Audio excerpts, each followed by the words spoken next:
What up, what up? It's A G, back with another topic, back with another video. So the title of this video is going to be Start a Business While Being Laid Off. So admin notes, thanks again to all the subscribers that subscribe to my channel. I endeavor to keep pushing the videos out to give you leverage to better sales. So let's get into it. So why do I say start a business while being laid off? So as of recording this video, it is 31 October 2025. It's actually Halloween. I don't really celebrate Halloween like that, but you know, I know folks do. So happy Halloween to everybody that celebrates Halloween. And yeah, so as of recording this video, we've had a lot of folks over the last, I would say, 6 to 8 months being laid off, furloughed, all these other things because of Doge, because of corporate layoffs. A lot of these big tech companies have been letting folks go, and firings are still happening to this day. You know, folks being let go still to this day. Folks that are in the tech industry right now, and folks that are just in certain industries as a whole, like I know a lot of y'all are really nervous right now because it's one of those things like you see all this chaos going on, and it's like, am I next? Am I going to get a pink slip? Am I going to get an email? Is my boss going to tap me on my shoulder and say that I have a meeting later on today? You know what I'm saying? Like a Zoom call or something. You know what I'm saying? Everybody knows how things work when it comes to you about to be laid off or fired, right? It's it's a crazy situation. I myself, I got furloughed back in mid-March of this year. So I definitely know what you guys are feeling and how you guys are like thinking about how you're going to navigate this thing. And personally, I got fired, terminated, whatever case, however you want to call it, back in 2022 from a job. And from that day on, I started a business, an LLC. I have not scaled it, but I have been able to produce income from that LLC, right? I'm not going to say exactly what kind of business it is. I haven't scaled it enough for me to even talk about it like that, you know, but I have been able to generate some income from that particular business. And since I've been furloughed for the last, I say, like 6-7 months now, I definitely have been striving to get enough capital and enough income to actually put into the business to start to scale it. And then eventually maybe I'll just be entrepreneur just as a whole and don't even worry about searching for a job. But I say this all to say that a lot of y'all out there that are furloughed or have been fired or terminated from y'all jobs have an entrepreneurship personality and a entrepreneurship spirit, and it may not be meant for y'all to have a 9-to-5 job. I'm just saying, you know, I know a lot of folks out there have been very comfortable with their job because they've been getting paid a lot, and you may actually like the folks that was on your job before you got let go. You know, there's a lot of folks out here that, you know, that stay in jobs for 10, 15, 20 years with the same people, and they're just totally fine with it. But what I will say is that I think what's going on right now, 2025, is going to change the landscape of the job industry, the working industry in America. And I think the days of actually working a job for 20 years, as far as like working in an actual building for a company for the next 20 years, I think it's over. I think it's over and done with. I'm not saying every single job is going to be taken over by AI, but I don't think longevity in a job is going to be the norm anymore. I think it's going to be one of those things like, you know, you get a job depending on what kind of industry you're in, and you stay there for a couple of years, and then you may have to pivot because they may have to start to downsize, and maybe AI is going to start to push out certain positions. So then you got to hop and skip and jump between jobs. That's how government contracting is for the most part, right? But I think the whole landscape of the job industry is going to change in that fashion. So in any case, so let's say you decide to stay in the workforce and do a 9-to-5 job, that's totally fine. But you have to have something in place to mitigate job loss and to mitigate monetary gain once you lose a job, because job loss, I think, is going to be a normal thing for the next 10 years. I think a lot of folks that get jobs right now to be able to take care of themselves, unfortunately, I think a lot of folks are going to start getting laid off again. I think that this wave of layoffs and firing is going to go on for a very long time now, because like I said, the landscape of the job industry is going to change, and AI, to include robots, are going to start to take over a lot of these jobs that we don't have to do anymore. And as unfortunate And we can go back into history when it comes to like factory work, right? 60 years ago, and even earlier than that, one of the main jobs that folks tried to seek out was a factory job, because factory jobs were very stable.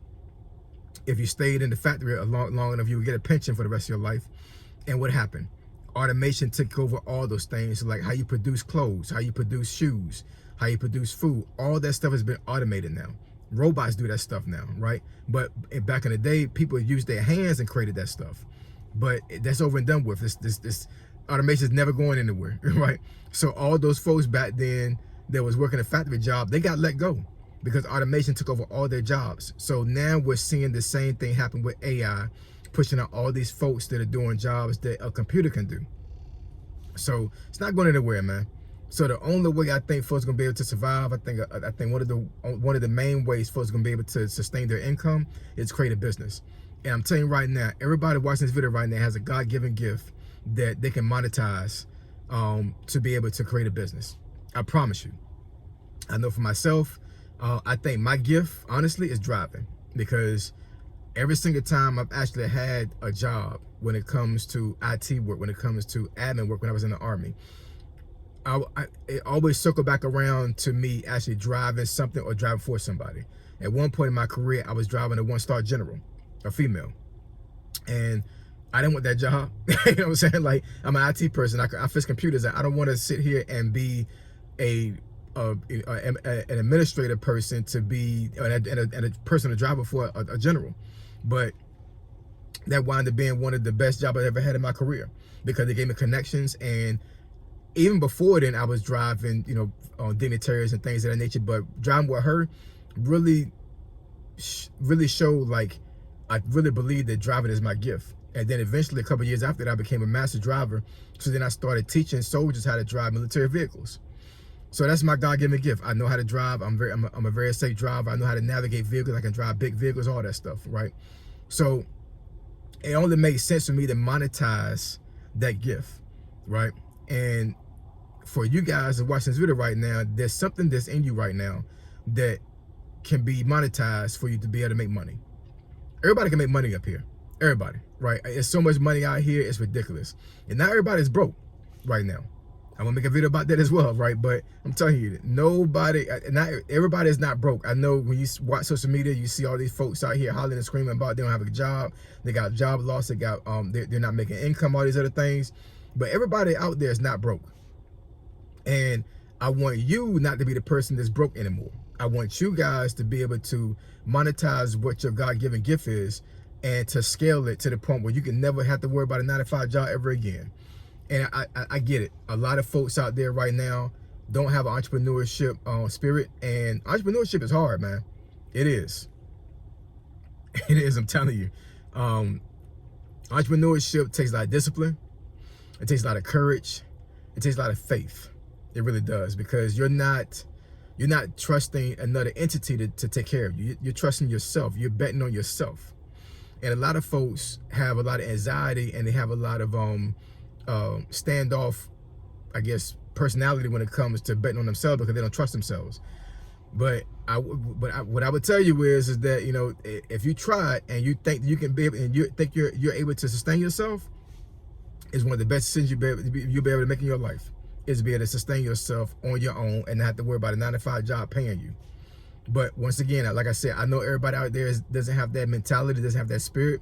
But at the very least, I think everybody in this video, that's watching this video right now, need to try it at least once and see how it works out for you. Because when you bet on yourself, that means that you don't have to worry about somebody else paying you. Look at all these folks right now that's on government assistance, and they're very upset and angry and terrified that these government benefits not going to come to them next month. And had these folks had a business, right, or a side hustle, they could still scale it to a business. They don't have to worry about government assistance. Every single person in America right now that makes a lot of money, I'm talking about an egregious amount of money, meaning they have to worry about finances, and they have all these savings and investments. Most of these folks don't work, at least a conventional job. They don't. The rich don't work.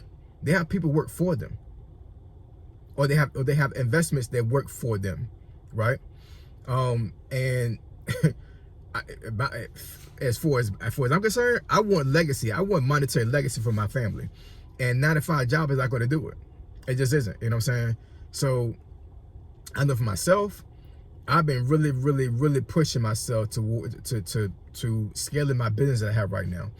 And I think that it would be the best decision and the best bet for a lot of folks out there that they have job loss. Don't get it twisted. This job loss and this transition of how the job market is right now is going to create a whole lot of entrepreneurs, man. Because at the end of the day, if I can't find a job, what am I going to do? Right? Am I going to just sit here and not get money? You know what I'm saying? You know, outside of like doing something that's illegal, the only other option you have is to work for yourself. And working for yourself is going to be one of the most rewarding things you do in your life. I'm telling you, there's no other feeling than to know you made money based off of your skill set and not anybody else paying you for your skill set. If that making any sense, right? You know, you have all these apps out here that you can use to monetize your skills. You have driving apps, obviously, you can use to monetize your driving skills. So betting on the job market to save you is crazy, because they don't care about you. Betting on the government to save you is crazy, because they don't care about you either, right? So my thing is that if you really want to dig yourself out of this hole, figure out a way to work for yourself and take the God-given gift you have and monetize it. Because once you monetize that gift, nobody can take it away from you. So I appreciate y'all. Love y'all. And I'll catch y'all in the next video. Say so G, signing out. I'm gone.